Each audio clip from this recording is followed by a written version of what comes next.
Hello, good evening, and welcome. I'm Simon Bestwick. And I'm Gemma Files, and this, of course, is No Darkness, Darkness, but ours. but ours.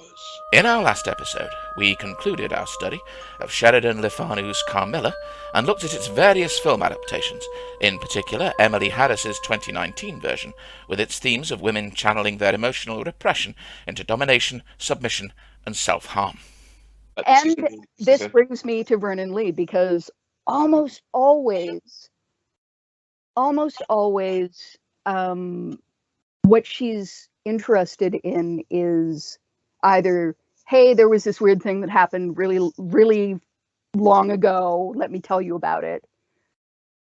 But also, there was this thing that happened which involved a person becoming obsessed with another person who has power over them that is often supernatural power, and they destroy themselves for this person. They destroy, it's like that person appears to embrace them from beyond the grave, and uses them to get what they want, and in the course of getting what they want, they destroy themselves. And they are left in a place where, I can't appreciate music anymore. And that was like the middle of my life. And, it's like gone, the castrato fucked me over, so to speak. I can't appreciate that anymore. It's like she was obsessed with art criticism and with history, particularly Italian history, Renaissance history. And art is like a big thing in her work.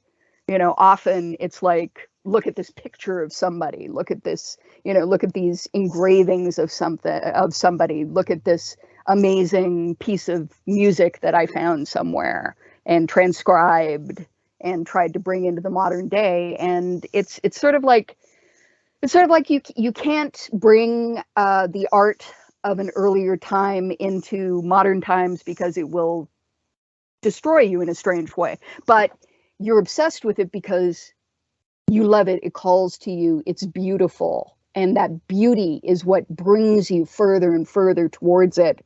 And then it eats you. And you let it eat you. And you're like, yes, eat me, please.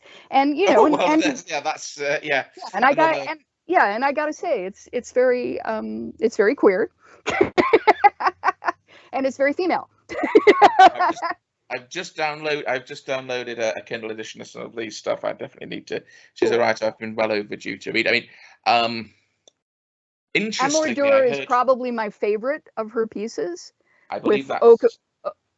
With Oak of Oakhurst and A Wicked Voice going after that. But I've read pretty much everything that there is to read. I think I'm all yours in this one. I'm not sure about the others. I'll have to try and track those down. But she's a writer I've been wanting to get hold of. So I mean, she certainly sounds like one of the earliest. Although Marjorie Bowen actually has a lot of,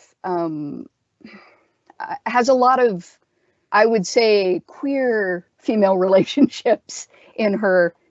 Queer weird and queer female relationships in her stuff. And Marjorie Bowen started writing around the turn of the 20th century. I think her first book she wrote in 1906. I may be wrong about that. She does a lot of stuff that is super gay. Up to and including things like The Viper of Milan, which is her first book, and it's certainly Black Magic, which is where I first encountered her, because Black Magic was part of the Dennis Waitley Library of the Occult, and and I found a secondhand copy of it, and there is a lot of black magic in Black Magic, but it's not about black magic per se. But what's interesting is that the main character is a guy named Thierry of Dendermonde, who I like to call the the Keanu Reeves of the Middle Ages, because he sort of, seems to bumble through things. It's like, at one point somebody says, what can you say of him save that he is good to look upon? He's like constantly going, oh yeah, that sounds amazing. No, can't do that. So basically, Theory shows up with a knight that he's serving. He's like his squire, to a ruined castle. The knight has gone there. His name is Balthazar. Has gone there to find out if the woman that he was supposed to marry and did not is still alive. So does he, he's like, is he still enmeshed in this weird, betrothal that he wasn't interested in at all? He was betrothed to her long distance. He never showed up to marry her. And, so he's like, so is she dead or what? This guy comes out, this small, slender guy comes out and says, yeah, my name is Dirk Renswood, and she's super dead. Yeah. Ursula Brusselaar, totally dead. It's like, and I don't think she wanted to marry you anyway. It's like, so Balthazar's like, hey, woo, goes off. Dirk and Theory start talking, and Theory's like, where are you going? He's like, yeah, I'm going to university. And because there's nothing here for me. Everybody I know is dead, so the plague came through, blah blah. So I'm gonna go to university. And Theory's like, strangely, I'm attracted to you. What is the I would like to go to university too. What is the course of study that you would pursue? And Dirk's like, black magic. It's like, dude.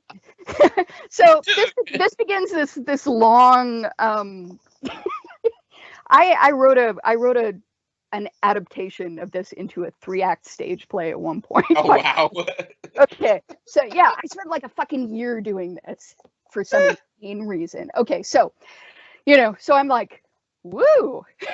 So I start reading it, and I'm like, I know that this is not actually going to go anywhere. This is just, I'm queer baiting myself, by thinking that these two dudes are going to turn out to be the Herbert West Reanimator and handsome Dr. Dan of the Middle Ages. But the further you go into the movie, into the book, you're like, no, I think these dudes are in love. I think this is actually going. It's like, and then you get to like the 3rd act of the book, where Theory has, after a whole bunch of stuff, run off to crusade, and then and then he comes back to try and extirpate all the evil black magical things that he's done with Dirk. And then he comes back to Rome to try and see the Pope and get forgiven for all his sins. And he realizes that Dirk has been elected Pope. He's like, oh shit. It's like, fine, I guess I'm gonna just be evil. And then at that point, you realize that what she's been doing all along is, the subtitle is A Tale of Antichrist, and she's essentially been doing men spoke of Antichrist. I wondered, could I be he? Dirk says at one point. And at one point, and you realize that she has taken the legend of Pope Joan and yeah, so Dirk is Ursula Brusselaar, who has been living as a guy all this time and is totally in love with Theory, and Theory is totally in love with her, and got elected Pope, to become the Antichrist, to throw down God, because fuck God anyway. It's like, queerest book I've ever read, and she wrote it when she was like 17. Holy Yeah, shit. her first book, The Viper of Milan, she wrote when she was 15. Holy fuck. Yes. And she went on to write under 4 different pseudonyms. And she wrote pretty much her entire life. So she was like the Joyce Carol Oates of her time. And I mean, she had to, because because she had kids, and she had a real wastrel of a husband, and she was the breadwinner. She was the person who had to but yeah, so first she was writing to keep her mother solvent.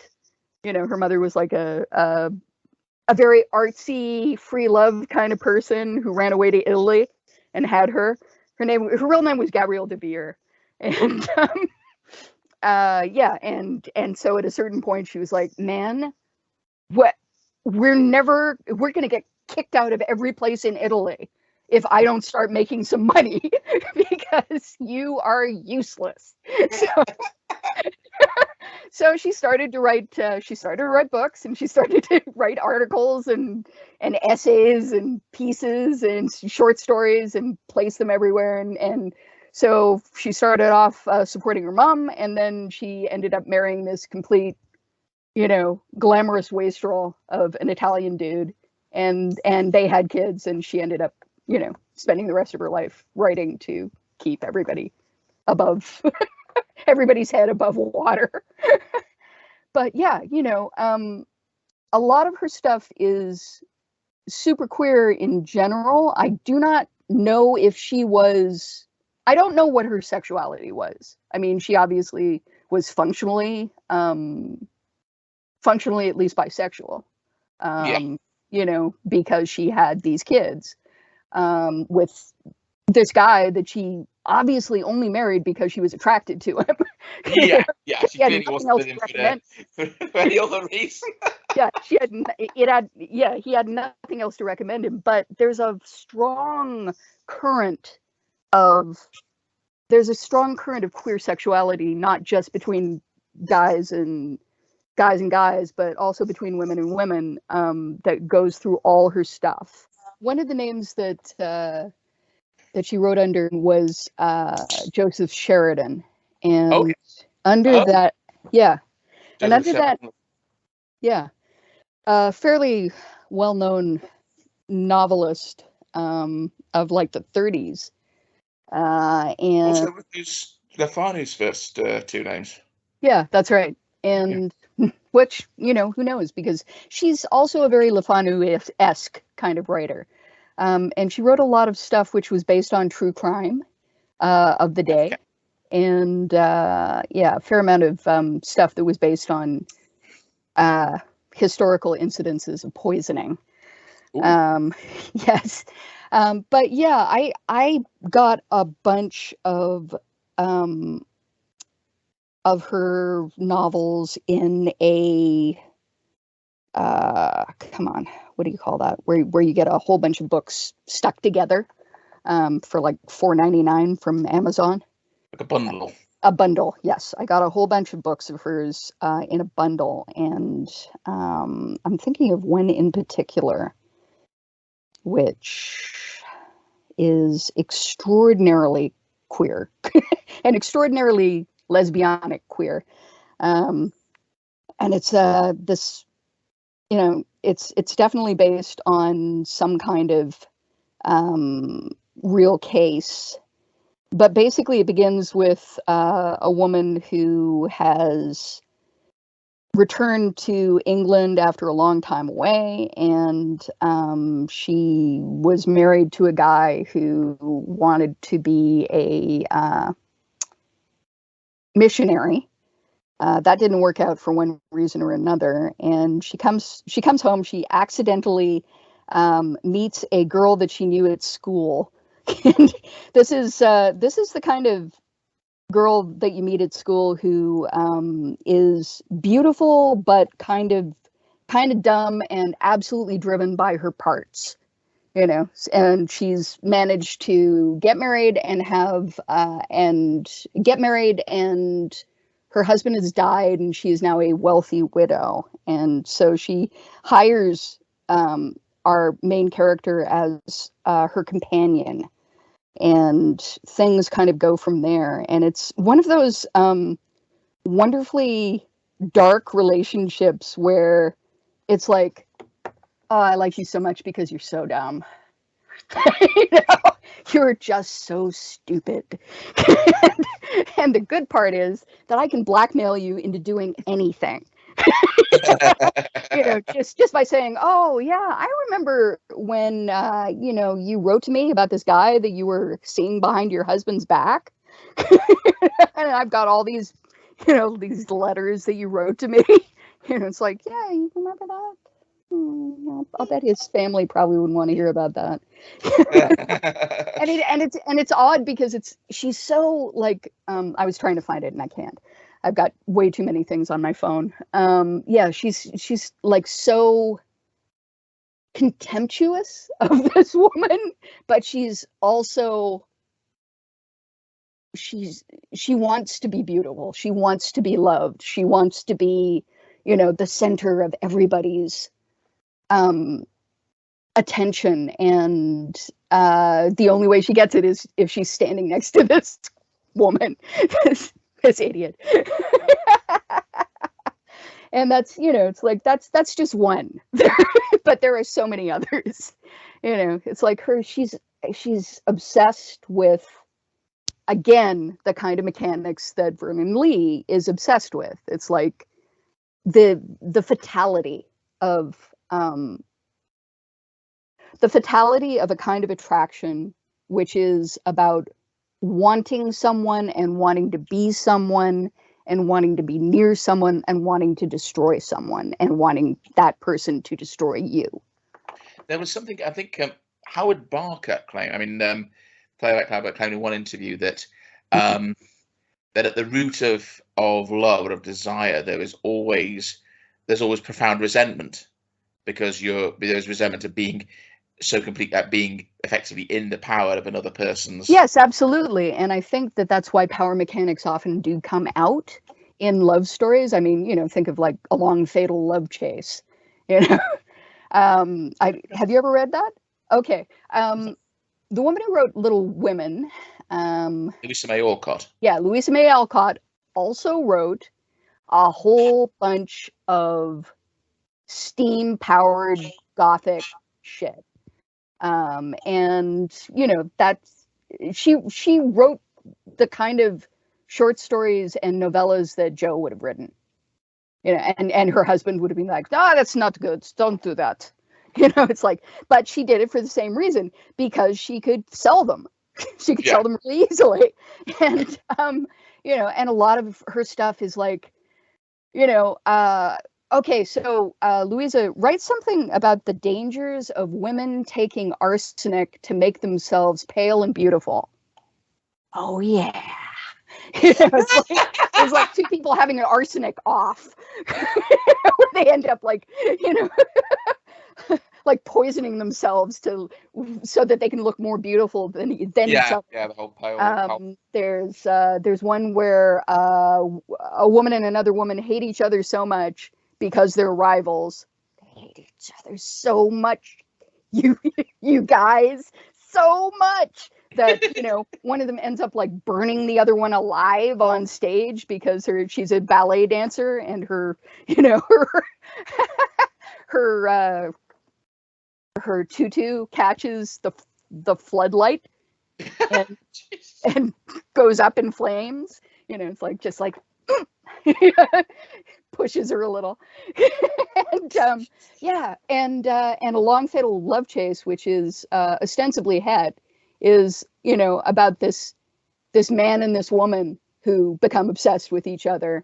And first the guy, you know, pursues the woman, and then and gets her to marry him under false pretenses, and she decides she hates him so much she wants to destroy him, you know. So it's like he chases her, and then she chases him, and then he chases her, and eventually they just exhaust each other and die in each other's arms.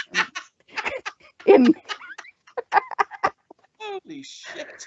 I know, it's insane. And I have to say that, again, this is very female because it's about that kind of, that kind of thing. It's like whether you no matter how you identify, it's about power.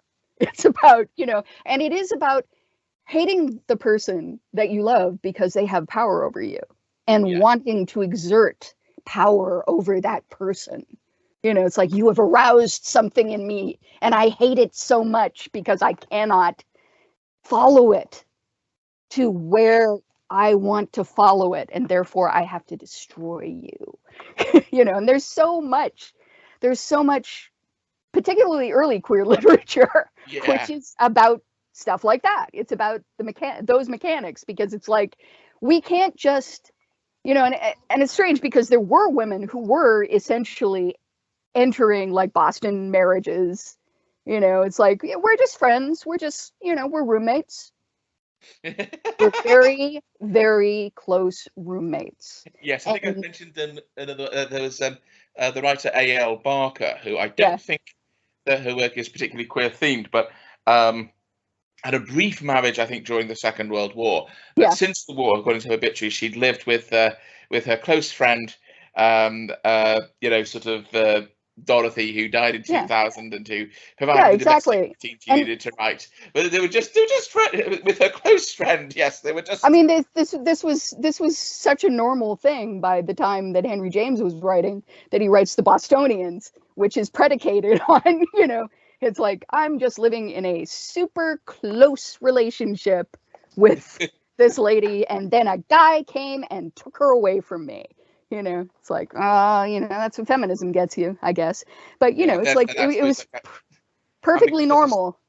You as women, you could do that a lot easier than two guys could, but of course, if one of them gets taken away by the man, the other one has no means of fully articulating that frustration in a way that's socially acceptable, because the whole relationship has been predicated by the fact that it is the love that dare not speak its name. So in a way, you can see where the kind of stereotypes of the crazy lesbian kind of came from, because you're struggling to, how do you can't find any way to register any kind of anger or opposition like this without looking like a nutcase.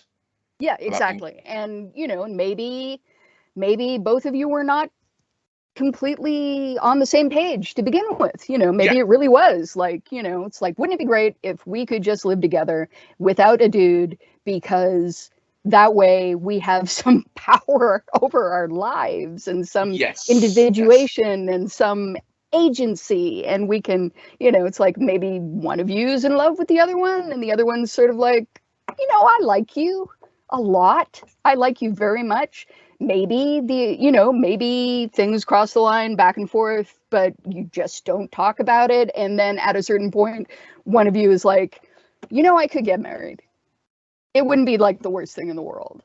Yeah. I could actually get married. But a lot of early queer literature, you get this kind of self-destructive while destroying the other person thing. And I'm not talking about stuff that's written from the outside of it.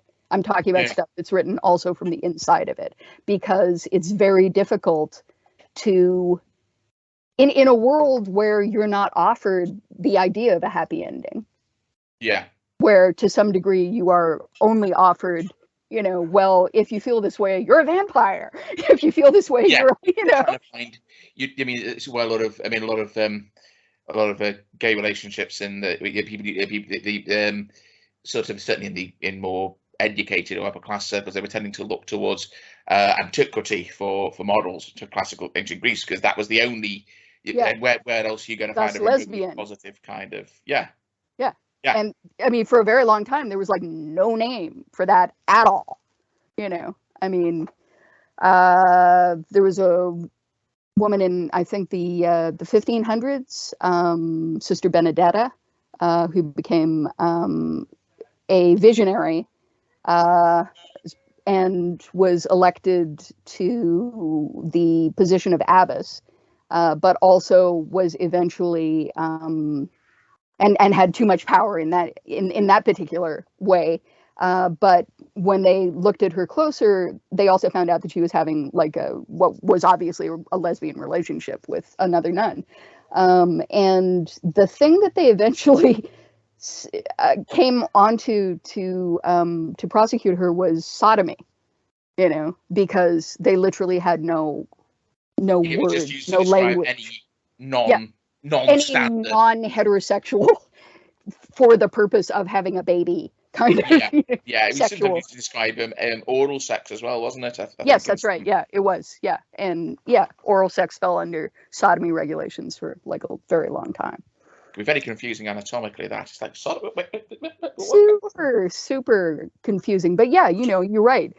So the manufacture of the word lesbian and the concept of lesbianism comes from Sappho of Lesbos.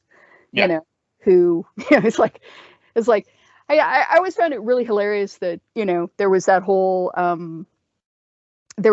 myth about how Sappho had drowned herself because she was in love with a sailor. And meanwhile seriously, that was the myth for like a very long time. And then meanwhile every fragment of Sappho's poetry that's ever been found is basically about, there's this girl who just makes my heart go, Aphrodite, you have tortured me with the love for a beautiful maiden. Whatever could she mean? Obviously, they were just close friends. Yeah, they were super close friends. We couldn't talk about lesbian horror without discussing the work of Shirley Jackson, and that's what we'll be doing next week in the final instalment of this podcast, along with the stories of Hailey Piper, Caitlin R. Kiernan, and many more. Until then, I have been Simon Bestwick. And I remain Gemma Files. And this of course, was No Darkness But But Ours.